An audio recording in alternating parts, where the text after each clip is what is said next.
Bienvenue dans notre série des paroles de motivation. Notre chaîne YouTube, Josaphat Mambweni TV. Que mon Dieu vous soit favorable.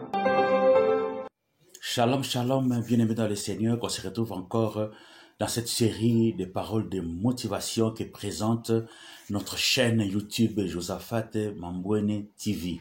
Donc, allez-y comprendre que je me nomme Josaphat Mambweni, je suis de la République démocratique du Congo, je vis dans la ville de Boma, dans la province du Congo central, pour ceux qui ne le savent pas. Alors, je suis chanteur de Dieu, donc adorateur et prédicateur de l'Évangile. Merci encore de nous accorder un peu de temps que vous avez pour écouter la parole de Dieu que nous avons à partager avec vous. Alors aujourd'hui, d'entre deux jeux, j'ai dit, voilà les thèmes d'aujourd'hui, quand Dieu nous tend la perche. Cette expression « tendre la perche » veut seulement dire « porter secours ». Nous venir en aide. Nous proposer des solutions adéquates pour des problèmes qui nous touchent et que nous traversons. Et la personne qui vient vous tendre la perche a déjà une solution avec lui. C'est pour cela qu'il a le courage de s'approcher de vous pour vous tendre la perche. Il en est aussi de certains humains, quoique limités, quand il vient vous poser des questions sur votre situation, c'est qu'il a déjà une idée sur la façon dont il peut résoudre votre difficulté. Mais comment réagissons-nous à cette perche que Dieu tend? Pourquoi Dieu tend cette perche? C'est ce que nous voulons découvrir dans cette motivation matinale. Alors ne quittez pas, ne zappez pas, restez avec nous jusqu'à la fin pour que nous puissions décortiquer cette merveilleuse parole. Je vais vous lire un passage merveilleux. Nous sommes dans Jean chapitre 5. Nous commençons par le verset 1. Après cela, il y eut une fête des Juifs et Jésus monta à Jérusalem. Or, à Jérusalem, près de la porte des brebis, il y a une piscine qui s'appelle en hébreu Bethesda et qui a 5 portiques. Sous ces portiques étaient couchés en grand nombre 2 malades, 2 aveugles, 2 boiteux, 2 paralytiques qui attendaient les mouvements de l'eau. Car un ange descendait de temps en temps dans la piscine et agitait l'eau. Et celui qui descendait le premier après que l'eau avait été agitée était guéri, quelle que fût sa maladie.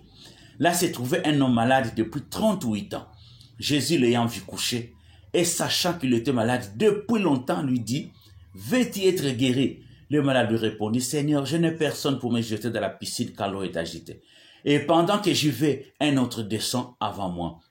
Lève-toi, lui dit Jésus, prends ton lit et marche.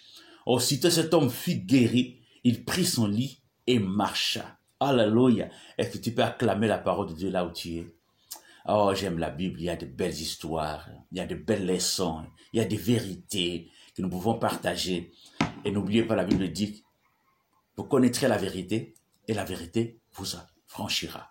Quand Dieu te tend la perche.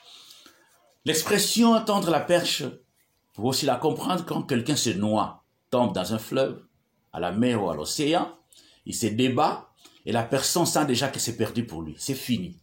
Sa vie est finie. C'est parti. À ce moment, l'homme regrette, il laisse sa femme, ses enfants, ses affaires, tout ça. Et vous voyez, quand quelqu'un tombe dans l'eau, la façon dont il se débat, vous trouvez vraiment qu'il fait des efforts inouïs et les dernières tentatives pour se sauver de la situation. Mais lorsque quelqu'un découvre cette catastrophe et jette la corde ou une corde ou carrément un bâton et sauve la personne, c'est ce que ça veut dire tendre la perche.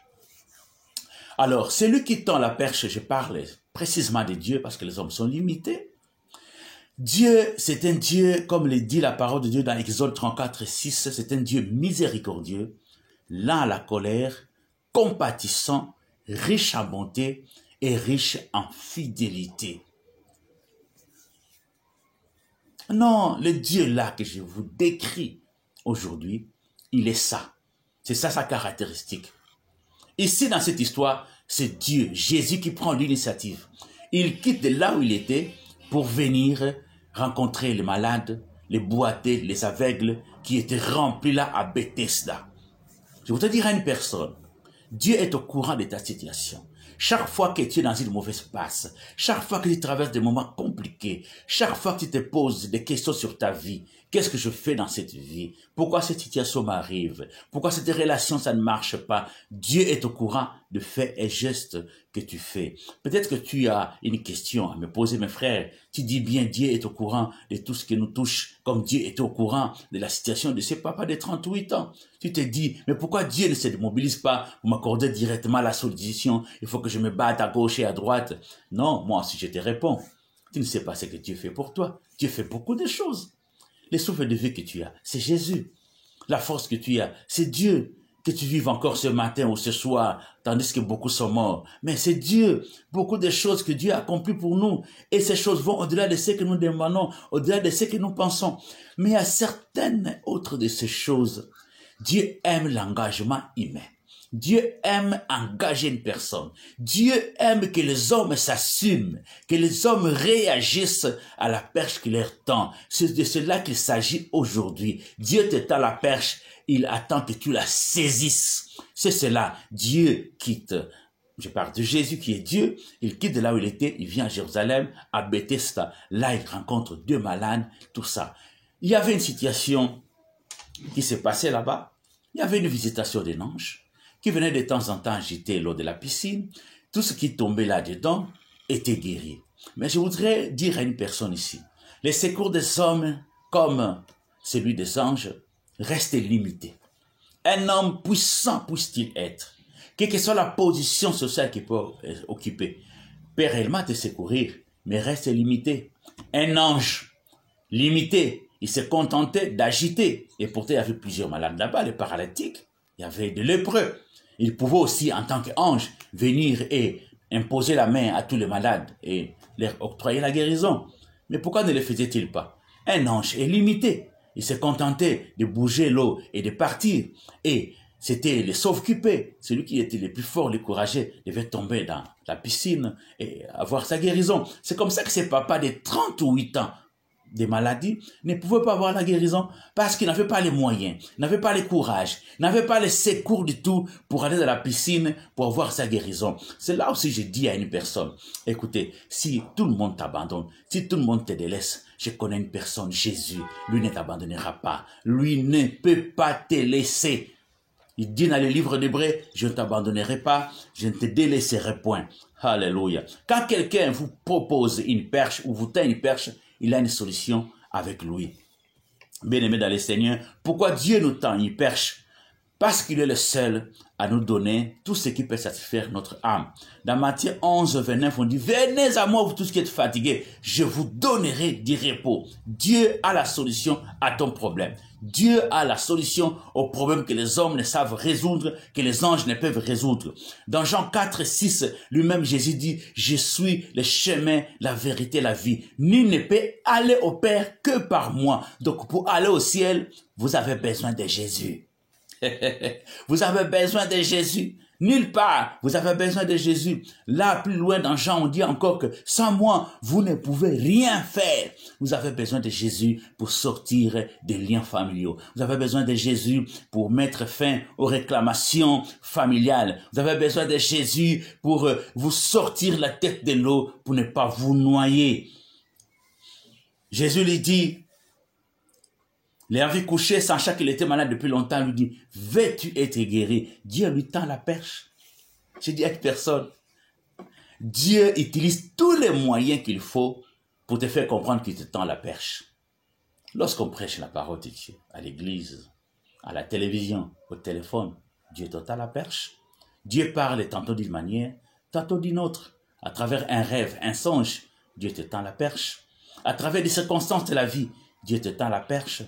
À travers les remarques que les hommes te donnent, Dieu te tend la perche. Les circonstances que tu traverses dans la vie, Dieu te tend la perche. Il t'explique que cette voie que tu suis, c'est une mauvaise voie. Dieu t'explique, oui, tu peux chercher de marabouts, de féticheurs, tout ce que tu veux pour ta situation, pour trouver le repos dans ton âme. Tu as besoin de lui. C'est lui la solution à ton problème.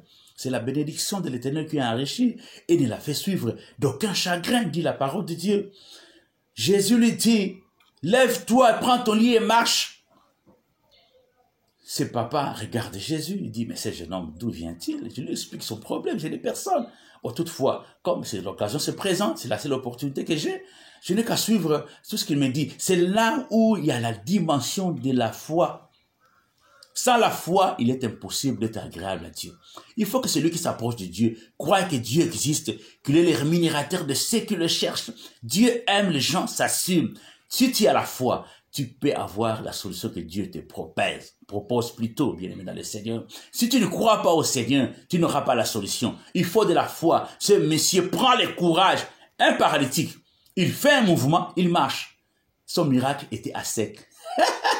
N'avait pas besoin de plonger dans la piscine pour avoir la guérison. Jésus lui a tendu la perche, il l'a saisi. Je t'invite aujourd'hui, ce matin, afin que je ne clôture ce message.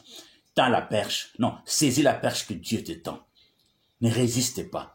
Ne sois pas orgueilleux. Ne sois pas incrédule. Ne résiste pas. Parce que, écoutez, Dieu résiste aux orgueilleux, mais fait grâce aux humbles. Saisis la perche que Dieu te tend. Tu sortiras de ta situation.